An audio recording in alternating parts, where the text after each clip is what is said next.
हज़रात ग्रामी, माहिर नफ्सियात ये भी कहते हैं कि अगर कोई बंदा किसी गुस्से वाली चीज़ को देखकर सिर्फ 10 सेकंड के लिए तौक़ुफ़ करता है, थोड़ा सा डिले कर लेता है, रिप्लाई नहीं करता, रिस्पॉन्ड नहीं करता, तो उसके बहुत से मामला बिगड़ने से बच सकते हैं। हज़रात ग्रामी, गुस्सा क्या है कि जब हम किसी गलती को देखकर बोलते हैं, किसी गलती को देखकर हम अग्रेसिव होते हैं, तो वो गलती हमारे सर चढ़ जाती है। किसी की गलती को अपने सर चढ़ाने का नाम गुस्सा है। इसलिए एहतियात करनी चाहिए और जितना हो सकता है अपनी ज़ुबान पे कंट्रोल करना चाहिए।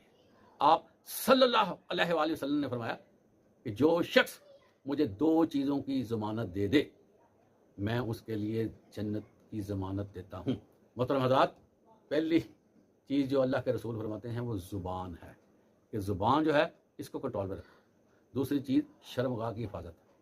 हज़रात ग्रामी, ये जो ज़ुबान है, इसका चलना, इसका गुस्से का इज़हार करना, ये कभी भी इंसान को फ़ायदा नहीं दे सकता। हमें हर चीज़ के बारे में ठहराव का अमल करना चाहिए। किसी के एक्शन का रिएक्शन करते हुए हमें कुछ चीज़ों को मद्देनज़र रखना चाहिए और थोड़ा सा इंतज़ार कर लेना चाहिए।